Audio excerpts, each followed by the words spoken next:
আর সন্তানটা যেই দিন আমার পেটের মধ্যে কনসেপ্ট হয়েছে সেই দিন থেকে আমার মতন সুখী আর পৃথিবীতে যেন কেউ নাই। এই সন্তানটা রাত্রি কবিরে আল্লাহ পানির ফুটা থেকে গোশত বানাইছে, গোশত থেকে হাড্ডি বানাইছে, হাড্ডি থেকে রক্তে মাংসে বডি একটা বানাইছে। আর সন্তানটা পেটের ভিতরে নড়াচড়া শুরু করছে। এই সন্তানটা নড়াচড়া বন্ধ করলে নামাজে দাঁড়ায় গেছি, সন্তান কেন লড়ে না?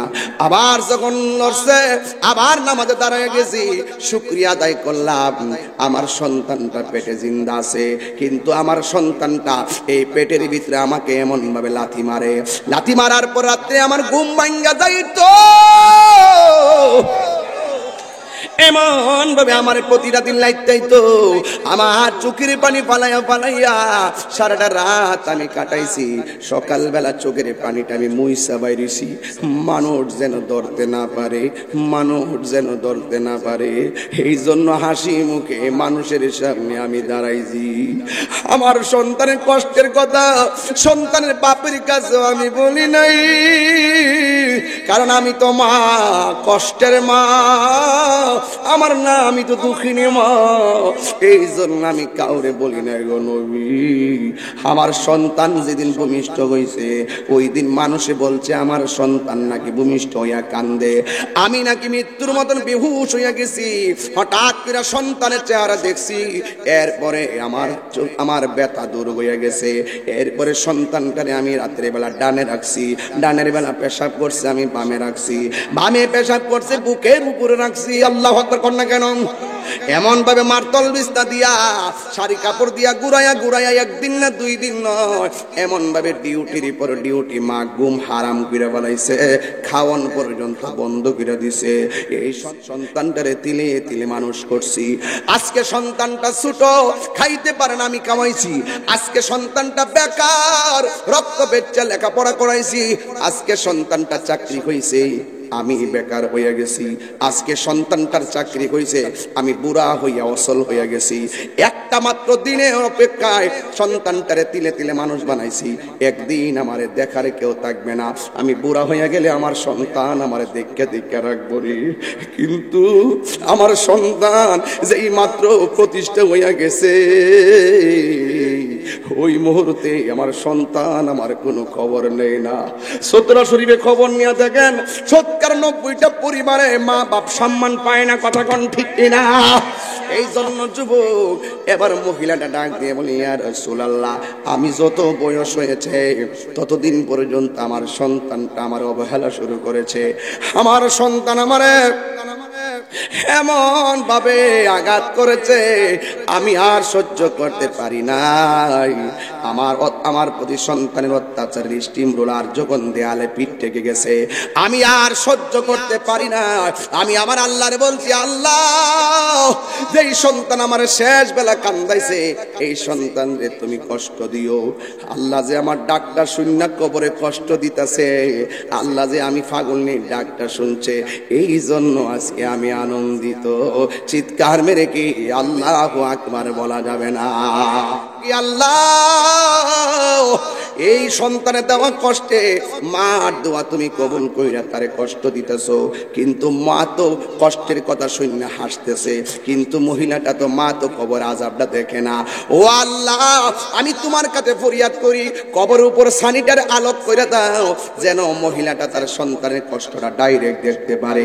আপনারা জবান খুলে বলেন, নবী যদি বলে আল্লাহ দেয় কি দেয় না? জাহাঙ্গীর সুন্নি মিডিয়া, সত্যের সন্ধানে আমাদের পথ চলা। এই সূরা শরীফের ভিতরে আল্লাহর ওলির এই এলাকায় একবারে যে সবাই মুমিন হবে বিষয়টা এরকম নয়। কিছু লোক আছে মুনাফিক, আছে কি না বলেন? মুনাফিকরা তো জানে না কোটি মুনাফিক আর একটা ইমানদার। যারা দেশীয় ইন্ধন কিংবা বিদেশি ইন্ধনে এই মাহফিলকে বাধা দেওয়ার জন্য চেষ্টা করেছে, ওরা হেরে গেছে। আর সূরা শরীফের ওলি আল্লাহ বান্ধব, নবী বান্ধব, প্রেমিক গুলো আজকে জয়ী হয়ে গেছে। প্রশাসন বুঝতে বাধ্য হয়েছে যে সুন্নিরা কখনো পা মস্কায় কিন্তু ভাঙ্গে না। আমার ব্যাপারে তো বাবা একটু দিয়ে ফেলো, মুখটা একটু ওপেন করে দাও, একটু পিছিয়ে দাও।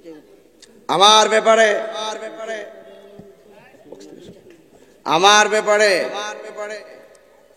নতুন করে বলার তো কিছু নাই।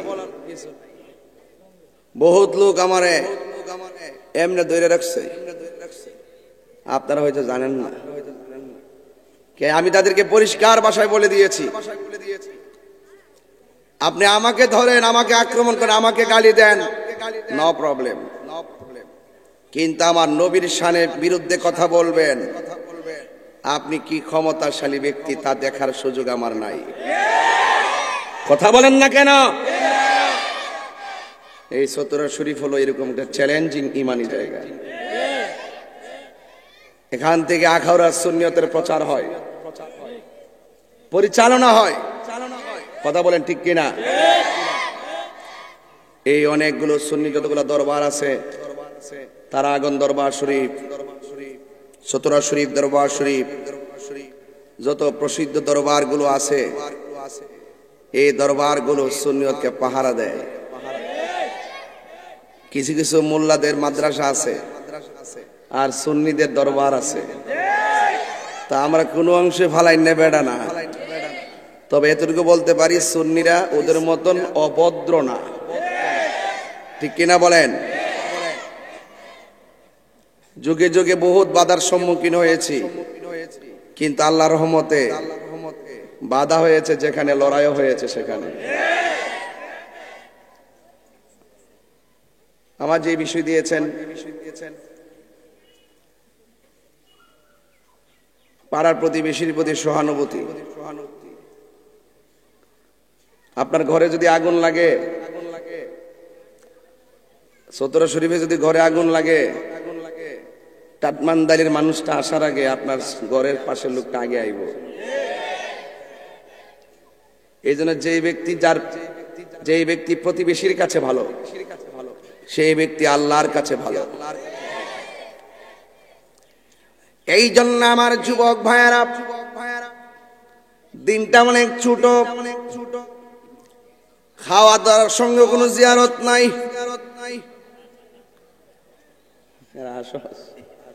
যে করে বোঝে না খায় ওয়াজ করে কত কঠিন, পেটার কিছু নাই। বাবা চাটা দেবে, ছুটি ছুট দেয়, নাইলে মরে যাবো। সারা রাত্র মাহফিল কইরা না আপেল খাই না, আপেল খাই না, আপেল খাই না। এটার ইতিহাস আছে কমনে, মরার আগে ওষুধ করে যান না, অন কইতাম না। আমার যুবক ভাইয়েরা, 1700 পাইলে তাই যত বাপদের ওয়াজ করো লাগবে। 1700 মানে আমরা এলাকা, কথা কন ঠিক না বেটে? আবার উত্তরবঙ্গে গেলে দেখছেন না কেমনে করে বন বেড়ে বেড়ায়, কথা কন ঠিক না বেটে? তবে গড় ঠিক রাখতে হবে, ঠিক না? কু আনফুসাকুম ওয়া আহলিকুম নারা, আগে নিজে বাঁচো, তারপরে তোমার জাতিকে জাহান্নামের আগুন থেকে পরিত্রাণের রাস্তা দেখিয়ে জান্নাতে পৌঁছে দাও। কথা বলেন ঠিক কিনা? আমার যুবক ভাইয়েরা, আল্লাহ রাব্বুল আলামিন বলেন, কু আনফুসাকুম ওয়া আহলিকুম নারা। আল্লাহ রাব্বুল আলামিন বলেন, তোমরা জাহান্নামের আগুন থেকে বাঁচো, এরপরে তোমার আহালকে, তোমার জাতিকে, তোমার বংশকে, তোমার প্রতিবেশীকে, তোমার কাছের মানুষগুলোকে জাহান্নামের আগুন থেকে পরিত্রাণের রাস্তা দেখিয়ে দাও, জাহান্নাম থেকে বাঁচার রাস্তা দেখিয়ে দাও, জান্নাতের রাস্তার সন্ধান দিয়ে দাও। এই জন্য যুবক ভাইয়েরা আমার সমাজের ভিতরে কবরস্থান আছে, জানাজার মাঠ আছে। আল্লাহর হাবিব বলেন, একটা মানুষ যখন মারা যায়, জানাজার ময়দানের মধ্যে নেওয়ার পর একটা মানুষ যদি দাঁড়ায়া বলে লোকটা কেমন ছিল, জানাজার মানুষগুলো সবাই বলে লোকটা ভালো ছিল, আছে না নাই? দ্বিতীয়বার আবার জিজ্ঞাসা করে লোকটা কেমন ছিল? সবাই বলে লোকটা ভালো ছিল। তৃতীয়বার বলে লোকটা কেমন ছিল? তারা বলে লোকটা ভালো ছিল। বুখারী শরীফের মধ্যে এসেছে, ওই জানাজার ময়দানে মানুষ যখন বলে কেমন ছিল, সবাই বলে ভালো ছিল। তখন আমার আল্লাহ রাব্বুল আলামিন ফেরেশতাদেরকে ডাক দিয়ে বলে, এ ফেরেশতারা, তাকায়া দেখ, সমাজের সব মানুষ তারে ভালো বলতেছে, কত মায়া কইরা ভালো বলতেছে। এর চাইতে বড় মায়া করে আমি আল্লাহ বান্দা বানাইছি। ফেরেশতারা সাক্ষী থাক, সমাজের সবাই যখন জানাজার ময়দানে তারে ভালো বলে, তার নামটাকে ভালোর খাতায় তুলে দাও। তাইলে বোঝা গেল সমাজের সাক্ষী, সমাজের ভালোবাসার দাম আছে না নাই? আরো জোরে বলো, আছে না নাই? যেই ব্যক্তির সমাজের পশুপতি মানুষদের প্রতি দয়া করে না, আমার আল্লাহ তারে দয়া করে না। এই জন্য যুবক, সমাজের মানুষের প্রতি ভালোবাসার ব্যবহার করা লাগবে। সমাজের মধ্যে দুই শ্রেণীর মানুষ বসবাস করে। কয় শ্রেণীর? দুই শ্রেণীর মানুষ বসবাস করে। এক শ্রেণীর মানুষ হলো যারা সিনিয়র, দ্বিতীয় শ্রেণীর মানুষ হলো যারা জুনিয়র। যারা বড়, যারা ছোট, এই দুইটা জিনিসের মানুষ সমাজে বসবাস করে। Man can not live alone, মানুষ কোনোদিন একা থাকতে পারে না। এই জন্য তার সঙ্গের প্রয়োজন হয়, আর সঙ্গটা বাছাই করা লাগবে বড় চমৎকার ভাবে। সৎ সঙ্গে স্বর্গবাস, অসৎ সঙ্গে সর্বনাশ। সমাজের যুবকরা যদি ভালো হতে হয়, তাইলে বন্ধু বাছাই বড় সতর্ক হওয়া লাগবে। বন্ধু যদি বাছাই করতে না পারেন, এক বন্ধু আপনাকে খেলার মাঠ থেকে মসজিদে নিয়ে যাবে, আবার আরেক বন্ধু আপনাকে মসজিদ থেকে অনেক সময় আপনাকে গাঞ্জার আসরে নিয়ে যাবে। এমন বন্ধু আছে না নাই? এই জন্য আমার যুবক ভাইয়েরা, আমার পরিষ্কার কথা হলো, লোহার টুকরা দিলে পানির মধ্যে ফেললে ডুবে যায়, কিন্তু লোহার বিশাল বড় একটা জাহাজ পানির মধ্যে ভেসে থাকে। কারণ কি? কারণ হলো তাকে অনেকগুলো লোহা সঙ্গ দিয়েছে, অনেকগুলো লোহা থেকে সাপোর্ট দিয়েছে। এই জন্য নদীর মধ্যে জাহাজটা ভেসে থাকে। আপনার জীবনটাও একটা অথই সাগরে হাবুডুবু খাইতেছে। আপনার এই দুনিয়ায় আপনি চলতেছেন, আপনার সাগর হলো দুইটা। দুইটা সাগরের মধ্যে আপনি চলতেছেন। একটা হলো কাম সাগর, আর একটা হলো প্রেম সাগর। জোরে কোন? এই জন্য কাম সাগরে ডুব দিলে ধ্বংস হয়ে যাবেন, আর প্রেম সাগরে ডুব দিবেন, তাইলে আপনার জীবনটা দুনিয়া তো আলোকিত হবে, কবরে আলোকিত হয়ে যাবে, হাসরের ময়দানে আলোকিত হয়ে যাবে। এই জন্য আমার নবী, আপনার নবী বলেছেন, তোমরা প্রতিবেশীর সঙ্গে ভালো ব্যবহার করো। প্রতিবেশীর মধ্যে দুই শ্রেণীর মানুষ বাস করে, একটা হলো সিনিয়র আর একটা হলো জুনিয়র। সিনিয়র সিনিয়রের মতন করে জুনিয়রদেরকে মায়া দিতে হবে, আর জুনিয়র গুলো ছোট যারা রয়েছেন তারা অন্তর থেকে বড়কে সম্মান করতে হবে। আল্লাহর হাবিব বলেন, মান লাম ইয়ারহাম সগীরানা ওয়া লাম ইউআক্কির কাবীরানা ফালাইসা মিন্না। মান লাম ইয়ারহাম সগীরানা ওয়া লাম ইউআক্কির কাবীরানা ফালাইসা মিন্না। আমার নবী, আপনার নবী বলেন, যেই ব্যক্তি বড়কে সম্মান করে না, ছোটকে স্নেহ করে না, সেই ব্যক্তি কোনোদিন আমি নবীর দলের অন্তর্ভুক্ত হতে পারে না, সে কোনোদিন আমার উম্মত হতে পারে না। হাসতে হাসতে আমরা বড়দের সঙ্গে বেয়াদবি করি, আছে না নাই বলেন? হাসতে হাসতে বড়দের সঙ্গে বেয়াদবি করি, আবার বড়রা ছোটদেরকে উপহাস করে। না না, মাররা আলা গিলমানিন ফাসাল্লামা আলাইহিম। আল্লাহর হাবিব একদিন ছোট ছেলেদের দিক দিয়ে যাচ্ছেন, ছোট্ট ছেলেদেরকে দেখে আমার নবী সালাম দিয়েছেন। সাহাবায়ে কেরাম জিজ্ঞেস করি, ইয়া রাসূলুল্লাহ, নবী গো, কেন আপনি ছোটদেরকে সালাম দিলেন? আমার নবী, আপনার নবী তো গায়েবের খবর দেন ওয়ালা। আমার নবী আপনার নবীর আদর্শ ছোটদেরকে সালাম দিলেন। একদিন যখন আমার নবী আবার ছোটদের দিক দিয়ে যাচ্ছিলেন, ছোট ছেলেগুলা বলে, বাবুরা ভাইয়েরা, গতকাল যেই নবী রাহমাতুল লিল আলামিন হয়েও আমাদেরকে সালাম দিয়েছেন, আজকে সেই নবীর আগেই আমরা সালাম দিয়ে দিব। তার মানে বোঝা গেল ছোটদেরকে সালাম দিলে লজ্জার কোনো কিছু নাই। আমার দেশে তো মনে হয় যে বড়রা মনে করে, বড় বড় নেতারা মনে করে আমারই তো সালাম দিব, বড় বড় হুজুররা মনে করে আমারই তো সালাম দিব। আর হুজুররা স্টেজের মধ্যে আইসা পাবলিক সালাম দেওয়ার আগে মাইক দিয়া পাবলিকরে সালাম দিয়া দেয়।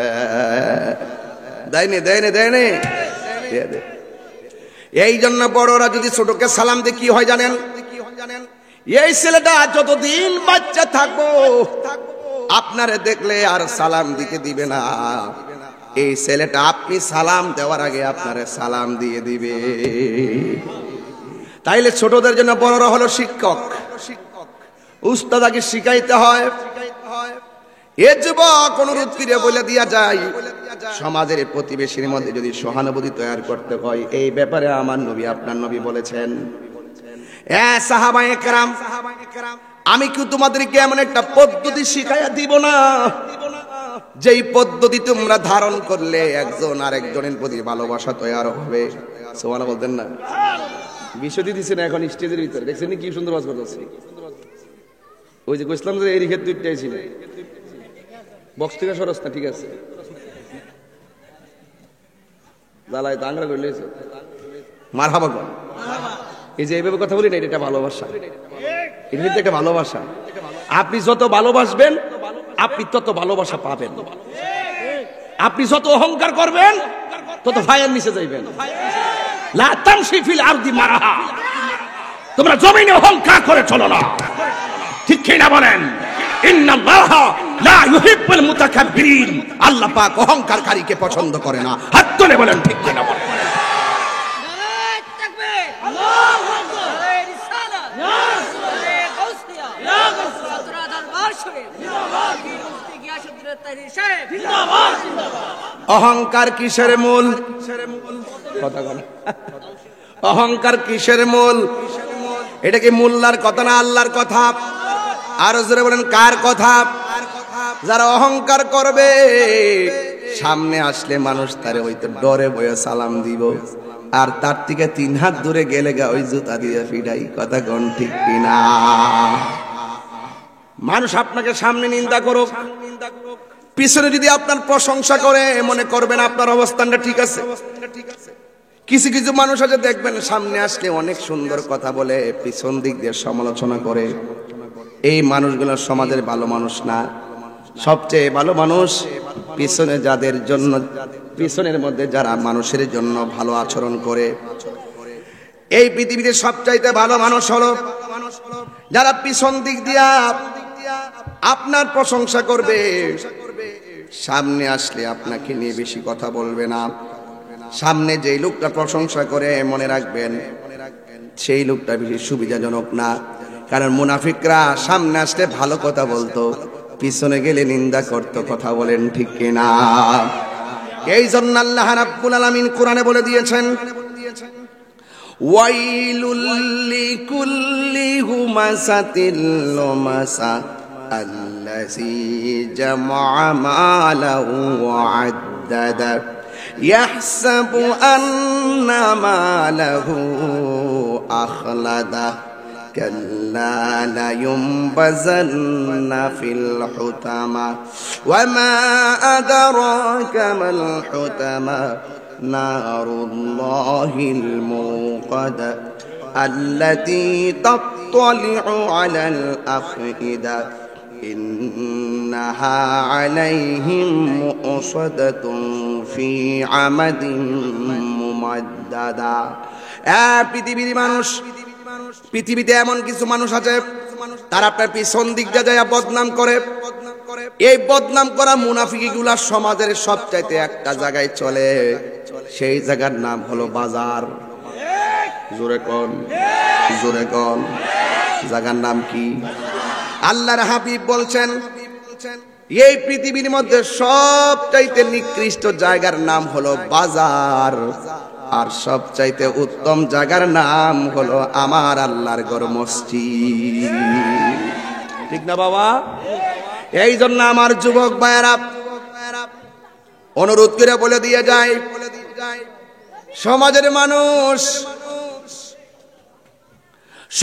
মানুষ একজন আরেকজনের সঙ্গে যদি মহব্বত পয়দা করতে হয়, আমার নবীর একটা কথা মানা লাগবে। আমার নবী বলে, উম্মত আমি কি তোমাদেরকে এমন একটা পদ্ধতি শিখাইয়া দিব না, যেই পদ্ধতিটা গ্রহণ করলে তোমাদের মধ্যে ভালোবাসা তৈরি হবে। ইয়া রাসূলুল্লাহ, ইয়া হাবিবাল্লাহ, আপনি আমাদেরকে বলে দেন। আল্লাহর হাবিব বলেন, হে সাহাবায়ে কেরাম, তোমরা যদি একজন আরেকজনের সঙ্গে বন্ধুত্ব করতে চাও, তোমরা যদি একজন আরেকজনের সঙ্গে শত্রুতা সেকেন্ডের ভিতরে যদি শেষ করতে চাও, তাহলে যারে চিনো যারে চিনো না, পরিচিত অপরিচিত সকলকে তুমি সালাম দিবে। কারণ সালামের দ্বারা শত্রুতা দূর হয়ে যায়, সালামের দ্বারা বন্ধুত্ব তৈরি হয়ে যায়। তাইলে সমাজের ভিতরে বেশি বেশি সালামের প্রচলন করতে হবে। আসসালামু আলাইকুম চাচা, আসসালামু আলাইকুম ভাই, আসসালামু আলাইকুম দাদা, আসসালামু আলাইকুম বন্ধু। এই সালামের মাধ্যমে শত্রুতা হয় না, ভালোবাসা তৈরি হয়। শুধু এখানে সীমাবদ্ধ রাখবেন না, ঠাস করে ধরবেন, ধরে হাতটা মিলাইবেন, বলেন না মারহাবা। একটা হলো সালাম আর একটা হলো মুসাফা।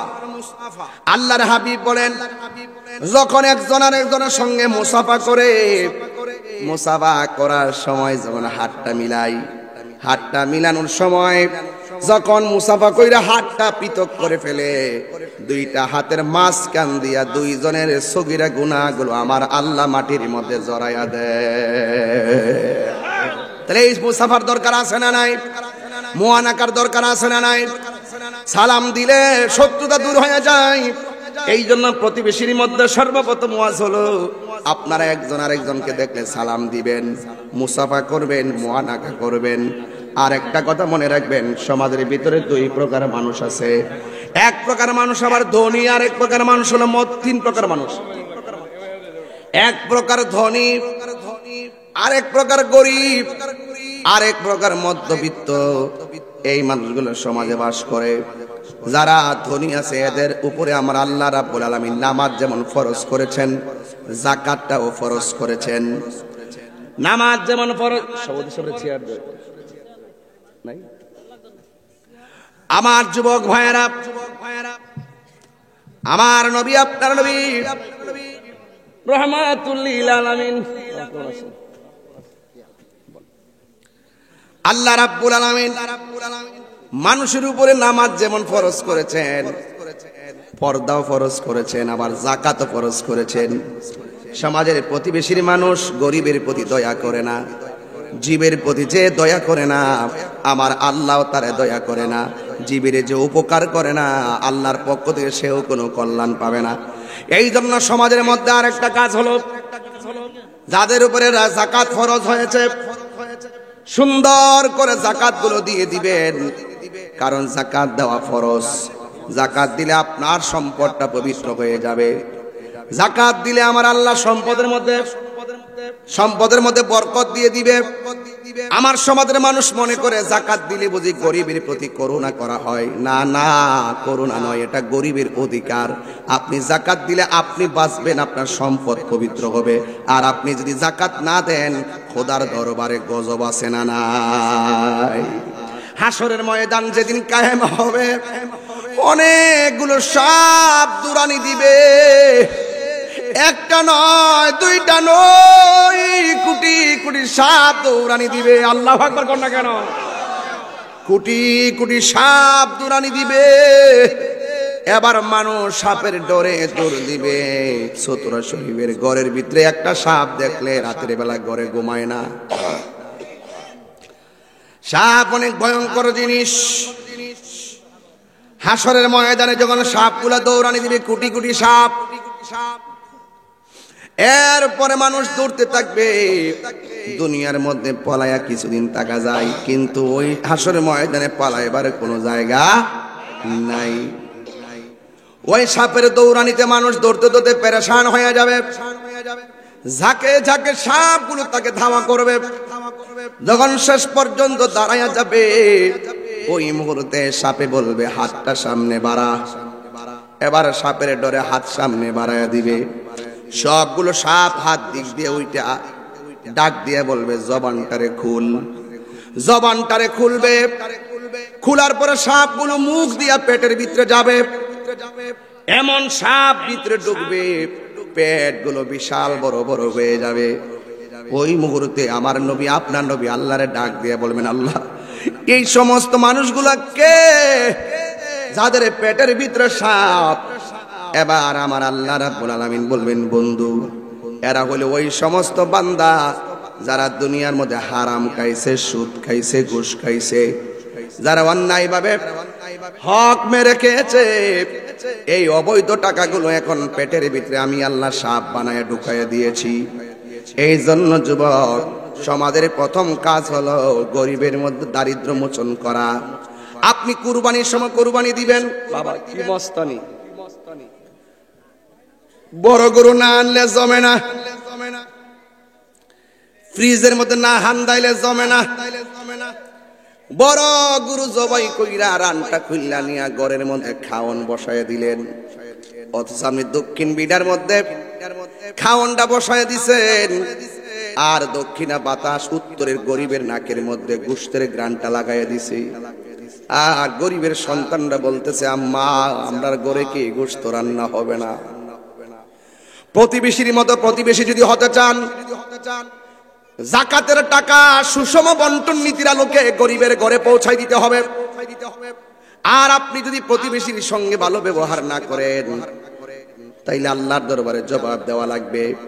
আপনাকে প্রথম উচিত হবে কোরবানির গোশত নিজে খাওয়ার আগে আল্লাহ রাব্বুল আলামিন যে বিধান দিয়েছেন, গরিবের ঘরের মধ্যে গোশতটা পৌঁছাইয়া দেওয়া। আমাদের সমাজে দেখবেন কোরবানির গোশত আগে মতো সময় মতো পৌঁছায় না, এরপরে হাড্ডি হুড্ডি দেয়, নিজের সবটা নিয়ে ফ্রিজের ভিতরে ঢুকাইয়া দেয়। আর যাকাতের টাকাগুলা দেয় না, না দিয়া সুদের টাকা কিছু অংশ গরিবের দান করে। সুদখোর নাই রে, হ্যাঁ রে সুদখোর। সুদখোরের দুই গালে জুতা মারো তালে তালে। ওরে সুদ খাওয়া যে হারাম হইল, সুদ খাওয়া যে হারাম হইল, আল্লাহ তাআলা বলে মারো জুতার বাড়ি তালে তালে। সুদ খাওয়া কি হালাল না হারাম? এটা কি মোল্লার ফতোয়া না আল্লাহর ফতোয়া? লাগাও ফতোয়া তাহিরি বলতে। হ্যাঁ,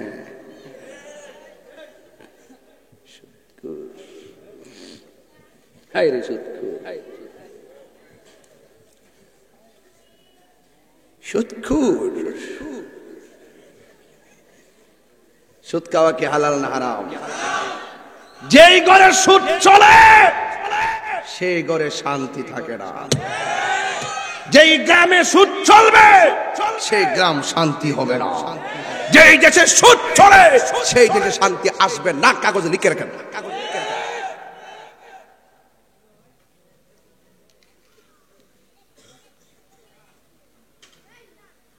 কি ডর রে? সুদ করে কইলে ডরার? আমি তো সুদ করে আজকে 18 বছর ধরে বাপ দাইতেছি। এটা কি নতুন ওয়াজ? নতুন টেক লাগাইবা? টেক লাগায় না, টেক লাগায় না। টেকের রাজনীতি তাহিরি করে না। তাহিরি কোন দলের দালালি করে না। তাহিরি মদিনাওয়ালার প্রেমের দালালি করে। হাত তুলে বলো ঠিক কি না বলো। টেক লাগাইবা? তাহিরি যেই নেতা আমার নবীরে ভালোবাসে সেই নেতার আমি ভালোবাসি।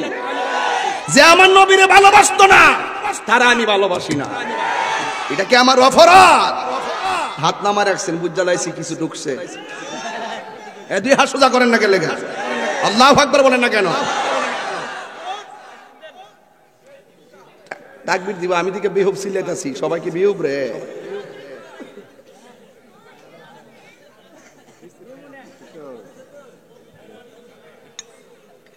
বাবা আপনারা কি কষ্ট পাইতেছেন? আমি কিন্তু এখনো ভূমিকাতে আছি।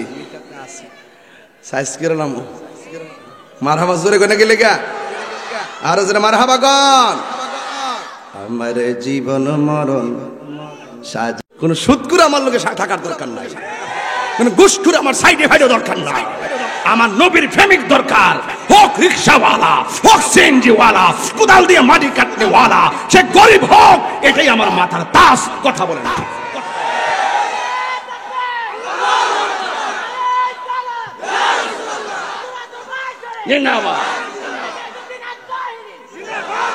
মারহাবা জোরে বলে আমার জীবন মরণ সাজাব মাদানী রঙে সেই রঙে রঙিনে হলে আল্লাহ রাসূল থাকবেন আমার সঙ্গে আসিনি রে বাজান ওই বাবা রে বাবা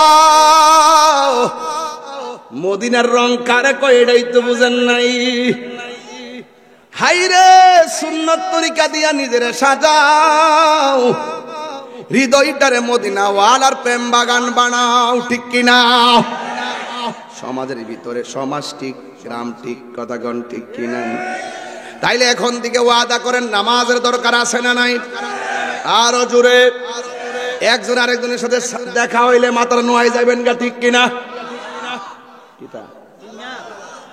জীবনে বহুত সালাম আপনারা দিছি এখন আপনারা একটু হুজুরের সালাম দেন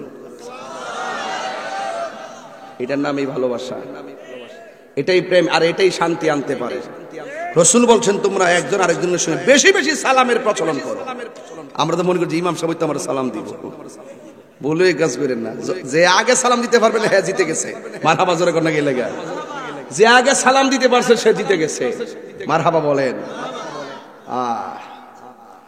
এই জন্য প্রতিবেশী কথা ঠিক আছে নি সবগুলা ইয়ে শেষ করলাম একটা শেষ হইছে ওয়াজের বিষয় দিলে ওয়াজের বিষয় অনুযায়ী ওয়াজ না করলে কয় হুজুরে দিলাম একটা করছে আর একটা যেটাই ওয়াজ করি আর না করি সুদ করে সার নাই কথা কোন ঠিক কিনা কি হবে বেঁচে থেকে বাবা একটা মশলা দে কি হবে আজকে মাইকটা পালা পড়ছে কি হবে বেঁচে থেকে অযথা বিদ্যা শিখে যদি না গড়তে পারি সুদ মুক্ত সমাজটাকে ঠিক কিনা কি হবে আলেম হয়ে ইমাম সেজে সমাজেতে যদি না হক কথা উচ্চ সুরে না বলিতে কি হবে আলেম হয়ে ইমাম হয়ে সমাজেতে যদি না হক কথা উচ্চ সুরে না বলিতে চাকরি বই করো যদি ছেড়ে দাওই না গদি কি হবে ধোঁকা দিয়ে আল্লাহকে কি হবে ধোঁকা দিয়ে আল্লাহকে আমরা দেশের কিছু মৌলবী আছে ক্ষমতা পাইলে হক কথা বললা যায় হক কথা কয় না কি কথা কয় না আমি কিন্তু আবার সারি না বাজান কারণ আমার চেয়ারের দরকার নাই প্রতি রাত্রি চেয়ার পাই ঠিক কিনা বলেন আমার সিনানের দরকার নাই সবাই আমার চিনে চিনি রে দেশে চিনি বাইরে চিনি চিনে সুদকুটিও চিনে ঘুষকুটিও চিনে হ্যাঁ সাবধান সাবধান মরণ লাগবো কি করণ লাগবো আমার মরণের কত দিন বাকি আমি জানিলাম না রে আল্লাহ মরণের কত দিন বাকি কষ্ট হইতেছে বাজান আমার মরণের কত দিন বাকি আমি জানিলাম না গো আল্লাহ মরণের কত দিন বাকি 40 দিনের আগে ভাইরে মৌতের নিশানি 40 দিনের আগে ভাইরে মৌতের নিশানি কথা ঘন্টি কিনা জন্দতে বা ইন্দানি চোখে দিয়া আন্দি আমি জানিলাম না গো আল্লাহ মরণের কত দিন বাকি আমার মরণের কত দিন বাকি আমি জানিলাম না গো আল্লাহ মরণের কত দিন বাকি আর হায়াত হইল হাতে ভাইরে মত হইল পায়ে হায়াত হইল হাতে ভাইরে মত হইল পায়ে, যেই জায়গা যার মরণ হবে সেই জায়গা সে মরে আমি জানিলাম না গো আল্লাহ। মরণের কত দিন বাকি আমার মরণের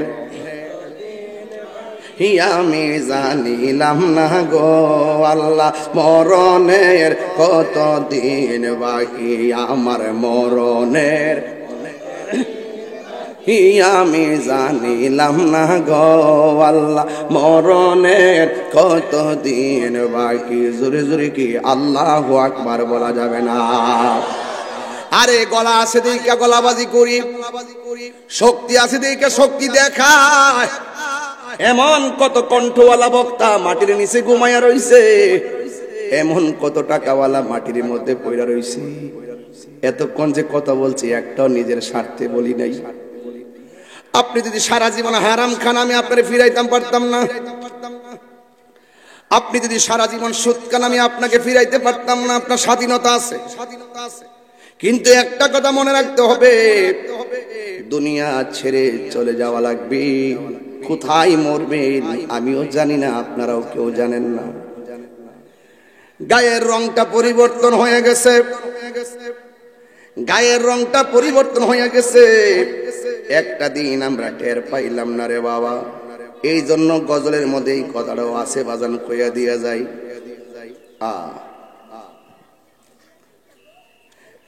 আর কানের গেল কর্ণতালি, চোখের গেল জ্যোতি। বাজান সত্যি করে কনচান্তি আগের মতো কানে কি শুনেন, আগের মতো চোখে কি দেখেন? এই যুবকরা তো বলবে আমরা চশমা লাগে না, আমরা খুব ভালো আছি। কিন্তু যারা মুরব্বী হয়ে গেছে এদেরকে জিগানচান্তি কেমনে চলে গেছে এগুলো টের পাইছিনি। আর আর কানের গেল কর্ণতালি, চোখের গেল জ্যোতি। দাঁত পড়িল দাঁত লড়িল চুল পাকিল, বয়স গেল বাটি আমি জানিলাম না গো আল্লাহ। মরণের দিন, যুবক ভাইরা জবান করেন, মরণের আমি জানি গো আল্লাহ। মরণের কত দিন বাকি আমার মরণের কত দিন বাকি আমি জানিলাম না গো আল্লাহ। কত দিন বাকি। আর আজরাইল আসিয়া যখন হস্তে দিবা দড়ি, সূত্র শরীফ আজরাইল আইসিনিও। আর আজরাইল আসিয়া যখন হস্তে দিবা দড়ি, তখন আমার মনা ভাই করবা লুকালুকি আমি জানিলাম না গো আল্লাহ। মরণের কত দিন বাকি আমার মরণের কত দিন বাকি আমি জানিলাম না রে আল্লাহ। মরণের কত দিন বাকি। 30 পারা কুরআন শরীফ জানিও নিশ্চয়, 30 পারা কুরআন শরীফ জানিও নিশ্চয়। কোন জায়গায় কোন হরফ লেখা না করলাম না করিলাম তো আমি জানিলাম না গো আল্লাহ। মরণের কত দিন বাকি আমার মরণের কত দিন বাকি আমি জানিলাম না গো আল্লাহ। কত দিন বাকি। এই জন্য আমার যুবক মৃত্যু মৃত্যু মৃত্যু, মরণ থেকে এমপিও বাঁচতে পারে না, মরণ থেকে রাষ্ট্রপতিও বাঁচতে পারে না। কোটি টাকা আছে বলে মনে কইরো না সিঙ্গাপুরে যাইয়া ট্রিটমেন্ট কইরা সুস্থ হইয়া যাইবা। না না না না, সব রোগের ওষুধ আছে, মরণ নামক ব্যাধির ওষুধ নাই। কথা বলেন ঠিক কিনা? এই জন্য মরে যেতে হবে, কবরে চলে যেতে হবে। তাই তো আমার নবী, আপনার নবী রাহমাতুল লিল আলামিন একদিন গুরুস্থানে গেছে, যায়া দেখতেছেন 2টা কবরের মধ্যে আযাব হইতেছে। কয়টা কবর? আমার নবী দাঁড়ায় গেছে। আপনারা জবান খুলে কোন নবী দেখার ক্ষমতা আসে না নাই? তুমি মাটির উপরে তাইকা 2 হাত মাটির নিচে মুর্দার কেমন আছে তুমি আমি জানি না, আপনিও জানেন না। আমার আল্লাহ বলেন ইন্নাল্লাহা ইউসমিউ মাইয়াশা, আমি আল্লাহ যারে ইচ্ছা করি মাটির উপরে থাইকাও কবরের ভিতরে কে কেমন আছে দেখার ক্ষমতা দান করি। এই জন্য আমার নবী কবরস্থানের পাশ দিয়ে যাচ্ছে, দেখতেছেন দুইটা কবরের মধ্যে আযাব হয়। আমার আল্লাহ রাব্বুল আলামিন বলতেছেন ওয়া মা ইয়াস্তাবিল আহইয়াউ ওয়ালাল আমওয়াত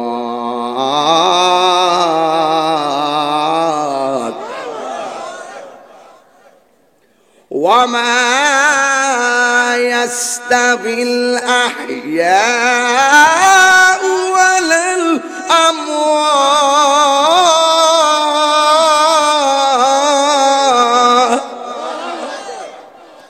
ঘোষণাকার আল্লাহ বলে, পৃথিবীর মানুষ যারা মরা আর যারা জিন্দা তারা কোনোদিন সমান না। জিন্দা মানুষ মাহফিলে আসছে আবার বাড়িতে চলে যাবে, কিন্তু মরা মানুষগুলা যে একটা ঘরে গেছে আর দুনিয়ার ঘরে আসার কোনো সুযোগ নাই। এবার আমার আল্লাহ বলেন ইন্নাল্লাহা ইউসমিউ মাইয়াশা, আমি আল্লাহ যার ইচ্ছা করি আমি আল্লাহ তারে কবরে আযাব দেখার ক্ষমতা দান করি। বিধি মোতাবেক আমার নবী দেখার ক্ষমতা আছে না নাই? আমার নবী গুরুস্থানে গিয়ে দেখেন দুইটা কবরে আযাব হইতেছে। একটা কবরের মধ্যে আযাব হইতেছে প্রস্রাব করে পানি না নেওয়ার কারণে, আরেকটা কবরের মধ্যে আযাব হইতেছে চুগলখুরি করার কারণে। আমার এলাকার ভিতরে সমাজের ভিতরে চুগলখুর আছে না নাই? এই জন্য চুগলখুরদের ব্যাপারে আমার আল্লাহ বলছেন, নিন্দাকারীর ব্যাপারে আমার আল্লাহ বলছেন ওয়াইলুল লিকুল্লি হুমাযাতিল লুমাযা, যারা সামনে এবং পেছনে নিন্দা করে, যারা সমালোচনা করে, এদের জন্য আমার আল্লাহ ওয়াইল দোজখটা বানায় রাখছে। ওয়াইল নামক একটা জায়গা আছে ওই সমস্ত নিন্দাকারীদের জন্য। এই জন্য আমার নবী আপনার নবী বলতেছেন এই দুইটা কবরের ভিতরে আযাব হইতেছে। একটা কবরের মানুষ প্রস্রাব করে পানি নিত না, আর একটা কবরের মানুষ পরনিন্দা করত, নিন্দা করত, চুগলখুরি করত। এই জন্য আমার নবী আপনার নবী সাহাবায়ে কেরামদেরকে ডাক দিয়া বলে, সাহাবীরা রে তোমরা দুইটা খেজুরের ডাল নিয়ে আসো। খেজুরের ডাল দুইটা নিয়ে আসছেন, আমার নবী আপনার নবী কবরের মধ্যে গেড়ে দিয়েছেন। দুইটা কবরের মধ্যে গেড়ে দিয়া আমার নবী বলতেছেন, হ্যাঁ সাহাবায়ে কেরাম, যতদিন পর্যন্ত এই ডালগুলা কবরের মধ্যে থাকবে, এই গাছের ডালগুলো আমার আল্লাহর জিকির করবে। যতদিন এই ডালগুলো কাঁচা থাকবে, এই কাঁচা ডালগুলো আল্লাহর জিকির করবে। আল্লাহর জিকিরের উসিলায় আমার আল্লাহ তার কবর আযাবটাকে হালকা করে দিবে। বাংলাদেশের কিছু মৌলবী আছে, এরা এখানে বুঝাইতে চায় নবী তো জীবনে একবার খেজুরের ডাল লাগাইছে, বারে বারে কেন লাগানোর দরকার? এটা তো সুন্নাহ নয়। আর বাবা নবী যে এই কাজটা একদিন করছে আর এই কাজটা করতে নিষেধ করে নাই, তার মানে এটা আজীবন পর্যন্ত জায়েজ। কথা বলেন ঠিক কিনা? এরা বলে নামের আগে আবার লেখে মুফাসসির, নামের আগে মুফাসসির লেখে, আবার গুগলে সার্চ দিয়া নায়িকা ও সিনে। কথা কোন ঠিক না বেঠিক? পুরা বিনোদন। মুফাসসির লেখে আবার কয় মুখ নাই কে মুখ নাই, চরম মিথ্যাবাদী। কথা বলেন ঠিক না বেঠিক? আবার দরলে কয় কি জানেন? দরলে কয় আমি অসুস্থ। অসুস্থ কথা কোনটা কইব না? আয়ুক দেখ আস্তে আস্তে এমনি কইব। এমনি মানুষ আইতাছে, ওই দিন না দোনে আইতাছে মানুষ লইয়া। বাবা আপনারা বসুন, যাক যে যেভাবে শান্তি পায় আর কি, আমাদের জায়গা তো আছে, মানুষ আসতেছে যে যেভাবে শান্তি পায়। আমি বাবা শান্তির বাজার আগুন লাগাই না। কেউ যদি হারুয়া শান্তি পায় রে বোয়ানো ধরার আছে? কথা কোন ঠিক না বেটে? পরে জায়গা কইতাম নি জায়গা আপনারা আবার কোন গান টান গাইছে, আমার ডর করে বাঁচা নিতে এটা এমন বাদলাইছি। এখন পুরা কোরআন সুন্নাহ তাফসীর করি এখন মাশাআল্লাহ। হ্যাঁ ওই আগে এটা নাই। এরপরে মাঝে মাঝে এই গাইলে আবার হ্যাঁ একটা জ্বলে, তো এর লেগে জ্বলাই দিয়ে আর কি। আল্লাহ হযরত বলছেন যে আমাদের কাজ হলো নবীর শান গাওয়া, আর তোদের কাজ হলো শান শুনে জ্বলতে থাকা। জলনা তুমহারা কাম হায়, তোমরা জ্বলতে থাকবে আর আমরা গাইতে থাকবো। আমরা খাবো বিরিয়ানি, তোমাদের হবে চুলকানি। কথা বলেন ঠিক কিনা? এজন্য বিরিয়ানি খাওয়া কি গুনাহ হবে? পরের জায়গা পরের জমিন, আমি তো সেই ঘরের মালিক নয়। পরের জায়গা পরের জমিন মিরয়, আমি তো সেই ঘরের মালিক নয়। শুয়ে শুয়ে শুনলেন আমি কিতা কইছি? মিটারটা যে কিনা লাগাইছেন আপনার নামে, আপনি মইরা দেখেন 1 সপ্তাহ পরে আপনার ফুতাইতে নামটা ফাল্টাই ফুতাইতে নামটা লাইব। আর অফিস করবো যে মৃত্যু ব্যক্তির নামে কির মিটার, এটা ফাল্টাও, যে জিন্দা আছে এর নাম লাগাও, সাথে সাথে শেষ মালিকানা। পরের জায়গা পরের জমিন, ঘর বানায় আমি রই, আমি তো সেই ঘরের মালিক নয়। সেই ঘর খানা যার জমিদারি, আমি পাই না তাহার হুকুম জারি। সে ঘর খানা যার,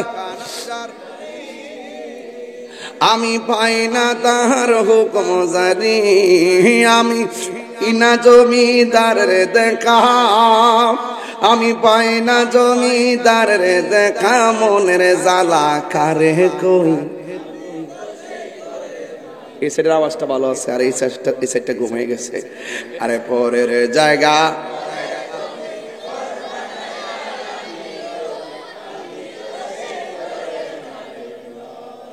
আওয়াজ আই সিনেমা যান।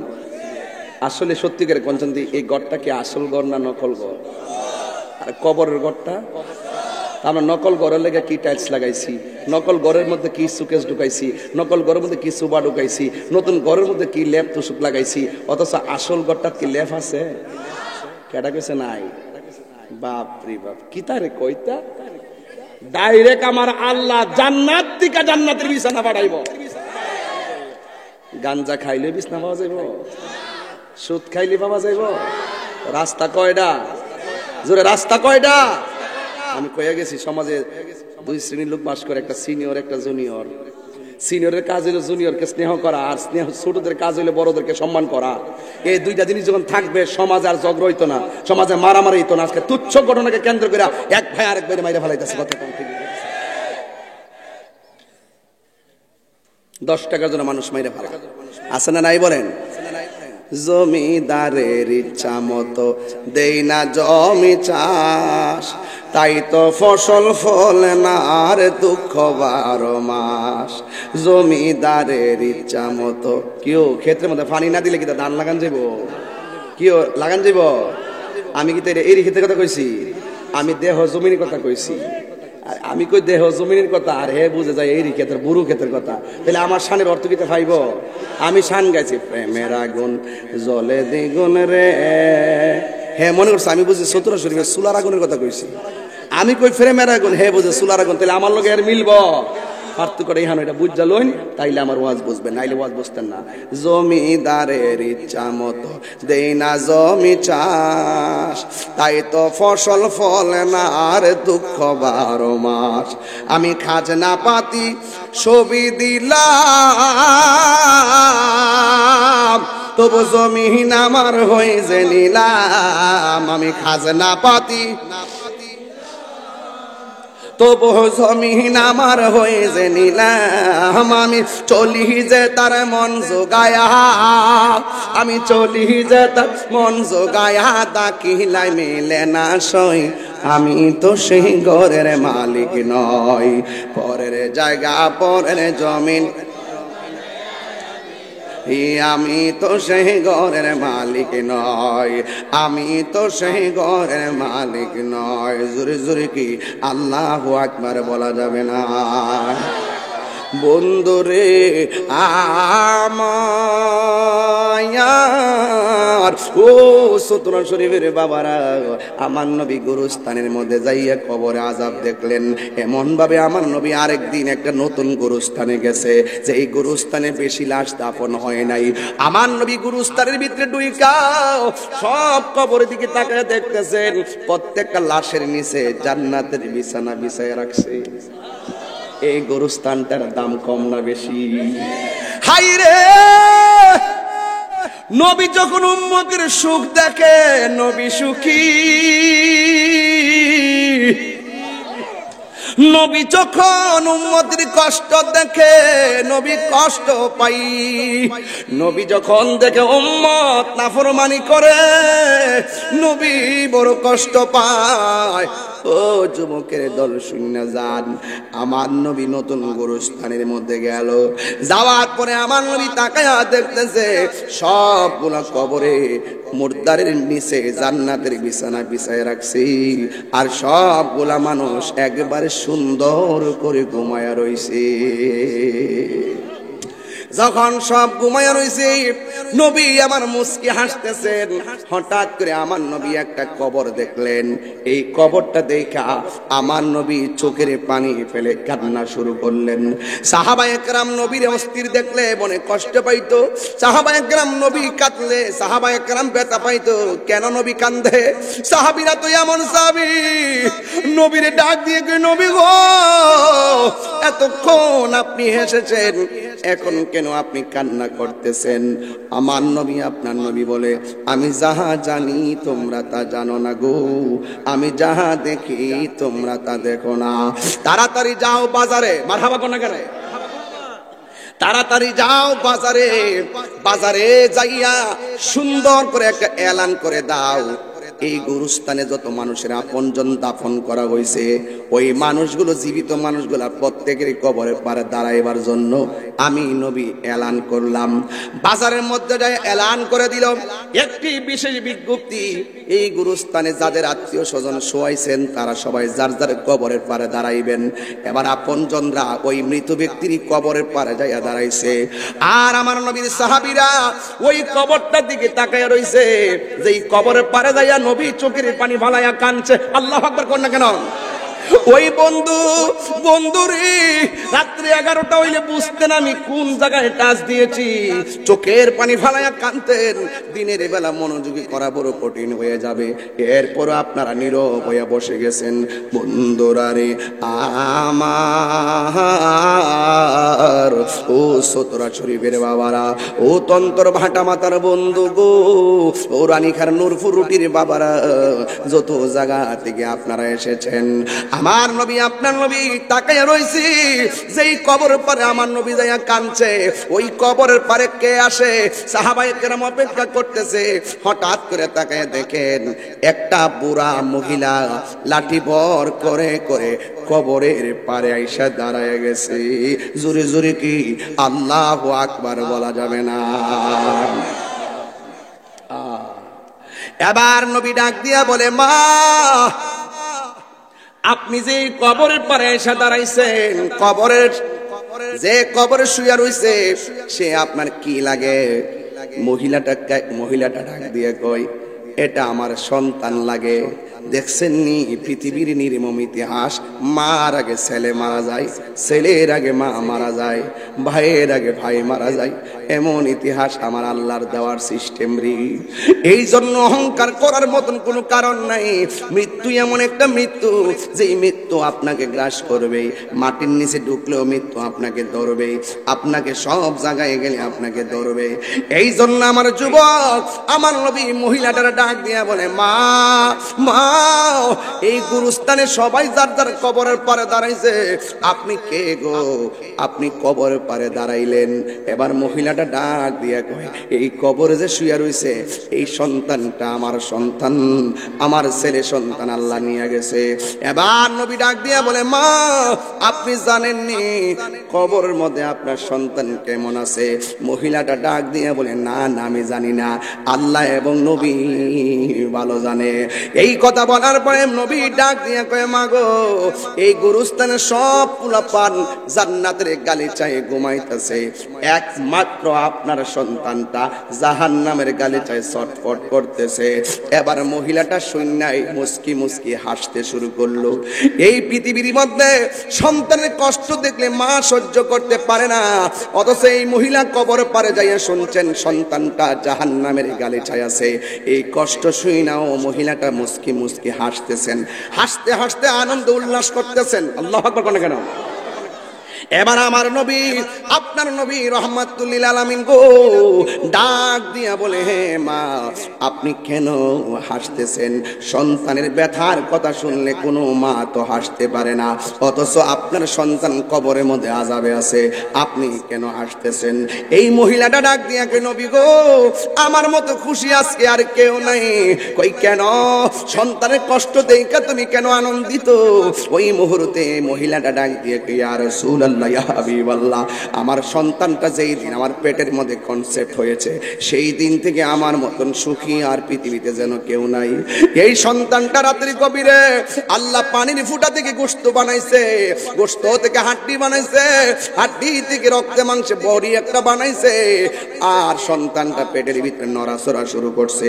এই সন্তানটা নড়াচড়া বন্ধ করলে নামাজে দাঁড়ায় গেছি, সন্তান কেন লড়ে না? আবার যখন লড়ছে, আবার নামাজে দাঁড়ায় গেছি, শুকরিয়া আদায় করলাম, আমার সন্তানটা পেটে জিন্দা আছে। কিন্তু আমার সন্তানটা এই পেটের ভিতরে আমাকে এমন ভাবে লাথি মারে, লাথি মারার পর রাত্রে আমার ঘুম ভাঙ্গা যাইতো, এমন ভাবে আমার প্রতিটা দিন লাইতাইতো, আমার চোখের পানি পালাইয়া পালাইয়া সারাটা রাত আমি কাটাইছি। সকালবেলা চোখের পানিটা আমি মুইসা বাইরেছি, মানুষ যেন ধরতে না পারে, মানুষ যেন ধরতে না পারে। এই জন্য হাসি মুখে মানুষের সামনে আমি দাঁড়াইছি। আমার সন্তানের কষ্টের কথা সন্তানের বাপের কাছেও আমি বলি নাই, কারণ আমি তো মা, কষ্টের মা আমার না, আমি তো দুঃখিনী মা। এই জন্য আমি কাউরে বলি না গো নবী।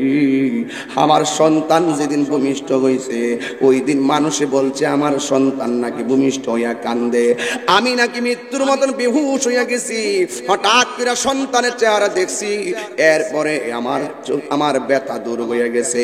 এরপরে সন্তানটারে আমি রাত্রে বেলা ডানে রাখছি, ডানের বেলা পেশাব করছে আমি বামে রাখছি, বামে পেশাব করছে বুকের উপরে রাখছি। আল্লাহু আকবার কর না কেন? এমন ভাবে মারতল বিস্তা দিয়া শাড়ি কাপড় দিয়া ঘুরাইয়া ঘুরাইয়া, একদিন না দুই দিন নয়, এমন ভাবে ডিউটির পর ডিউটি মা ঘুম হারাম করে বলাইছে, খাওয়ান পর্যন্ত বন্ধ করে দিছে। এই সন্তানটা আমি তিলে তিলে বড় করছিলাম, মনে করছি সন্তানটা আল্লাহর বিধান মানবে। আল্লাহ যে বলছে, ইম্মা ইয়াবলুগান্না ইনদাকাল কিবারা আহাদুহুমা উফি ওয়ালা তানহারুহুমা ওয়া কুল লাহুমা কওলান কারীমা। আমার সন্তান, আমি বুড়া হইয়া গেলে আমার সন্তান আমারে দেখবো, এই জন্য আমি সন্তানটারে তিলে তিলে মানুষ করছি। আজকে সন্তানটা ছোট, খাইতে পারে না, আমি কামাইছি। আজকে সন্তানটা বেকার, রক্ত বেচে লেখাপড়া করাইছি। আজকে সন্তানটা চাকরি হইছে, আমি বেকার হইয়া গেছি। আজকে সন্তানটার চাকরি হইছে, আমি বুড়া হইয়া অসল হইয়া গেছি। একটা মাত্র দিনের অপেক্ষায় সন্তানটারে তিলে তিলে মানুষ বানাইছি। একদিন আমারে দেখারে কেউ থাকবে না, আমি বুড়া হইয়া গেলে আমার সন্তান আমারে দেখে দেখে রাখবো রে। কিন্তু আমার সন্তান যেই মাত্র প্রতিষ্ঠা হইয়া গেছে, ওই মুহূর্তে আমার সন্তান আমার কোনো খবর নেই না। সূত্র শরীফে খবর নিয়ে দেখেন, ৯০টা পরিবারে মা বাপ সম্মান পায় না, কথা কোন ঠিক কিনা? এই জন্য যুবক, এবার মহিলাটা ডাক দিয়ে বলি, ইয়া রাসূলুল্লাহ, আমি যত বয়স হয়েছে ততদিন পর্যন্ত আমার সন্তানটা আমার অবহেলা শুরু করেছে। আমার সন্তান আমারে এমন ভাবে আঘাত করেছে, আমি আর সহ্য করতে পারি নাই। আমার প্রতি সন্তানের অত্যাচার স্টিম রোলার যখন দেয়ালে পিঠ ঠেকে গেছে, আমি আর সহ্য করতে পারি না। আমি আমার আল্লাহরে বলছি, আল্লাহ, যেই সন্তান আমার শেষ বেলা কান্দাইছে, এই সন্তান রে তুমি কষ্ট দিও। আল্লাহ যে আমার ডাকটা শুননা কবরে কষ্ট দিতেছে, আল্লাহ যে আমি পাগল নেই ডাকটা শুনছে, এই জন্য আজকে আমি আনন্দিত। চিৎকার মেরে কি আল্লাহু আকবার বলা যাবে না? এই দিকটা মা সন্তানের প্রতি ভালোবাসা, আর কবরের পরে আছে আমার নবী, উম্মতের প্রতি নবীর ভালোবাসা বোঝাইয়া দিয়া যায়। এবার আমার নবী আল্লাহর ডাক দিয়ে কি, আল্লাহ, এই সন্তানের দেওয়া কষ্টে মার দোয়া তুমি কবুল কইরা তারে কষ্ট দিতেছো, কিন্তু মা তো কষ্টের কথা শুনে হাসতেছে, কিন্তু মহিলাটা তো, মা তো কবর আযাবটা দেখে না। ও আল্লাহ, আমি তোমার কাছে ফরিয়াদ করি, কবরের উপর সানিটার আলোক কইরা দাও, যেন মহিলাটা তার সন্তানের কষ্টটা ডাইরেক্ট দেখতে পারে। আপনারা জবান খুলে বলেন, নবী যদি বলে আল্লাহ দেয় কি দেয় না? আর জোরে কোনা দেয় কি দেয় না? এবার আমার নবী, আপনার নবী রহমাতুল লিল আলামিন যখন বলছেন, আমার নবী হলো মুস্তাজিবুদ দাওয়া, যা চাইবেন তাই দিবেন, জোরে কোনা সুবহানাল্লাহ। এবার আমার নবী ডাক দিয়ে কই, আল্লাহ আমার সন্তান ওই আমার উম্মতের কবরটারে একটু ওপেন করে দাও, এই মহিলার কবরটাকে একটু ওপেন করে দাও। ইন দি মিন টাইমে কবরটারে ওপেন করে দিল।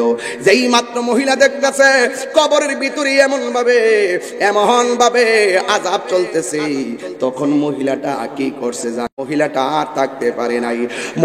মা ওই হাজার কষ্ট দিল, বাবার সামনে যাইয়া সুন্দর করে একটা ডাক দিলে সেকেন্ডের মাধ্যমে সব যিনি ভুলে যায় তিনি হলো মা, তিনি হলো বাবা। এই জন্য সন্তানটা ডাক দিয়ে বলে, নবী আমার ডাক দিয়ে বলে, মা তাকায় দেখেন না এই সন্তান কেমন করে আযাবের মধ্যে ভুগতেছে।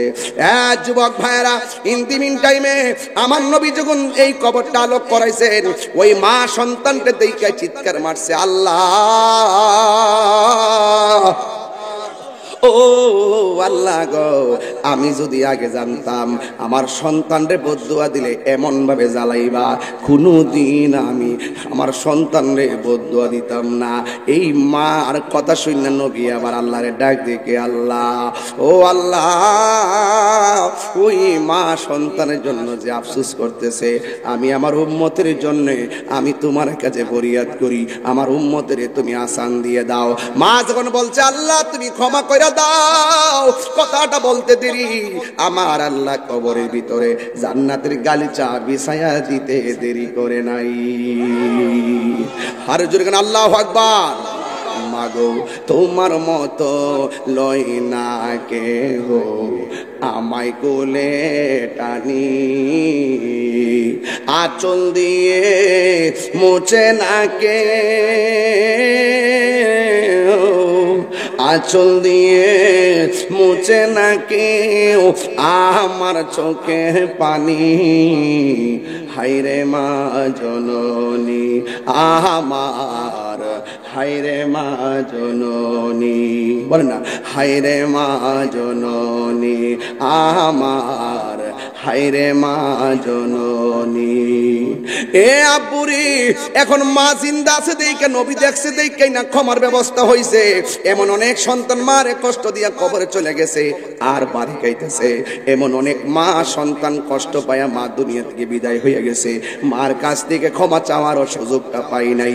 এই জন্য আমি অনুরোধ করব, কবর আযাব কি সত্য না মিথ্যা? এই কবর আযাব থেকে যদি বাঁচতে হয় তাইলে অনুরোধ করে বলে দিয়ে যায়, দুনিয়াতে থাকতেই সব আমার আল্লাহর বিধান মানা লাগবে। মা বাপকে কষ্ট দেওয়া যাবে না, নামাজ ছাড়া যাবে না, হক কথা বলা বন্ধ করা যাবে না, হারাম খাওয়া যাবে না, ছোটকে অবজ্ঞা করা যাবে না, বড়কে অসম্মান করা যাবে না, যাকাতের টাকা সুষম বন্টন নীতির আলোকে ঘরে ঘরে পৌঁছাইয়ে দিবেন। আর মুনাফিকি করবেন না, চুগলখড়ি করবেন না। আজান দেওয়ার সাথে সাথে মসজিদে যাওয়ার দরকার আছে না নাই?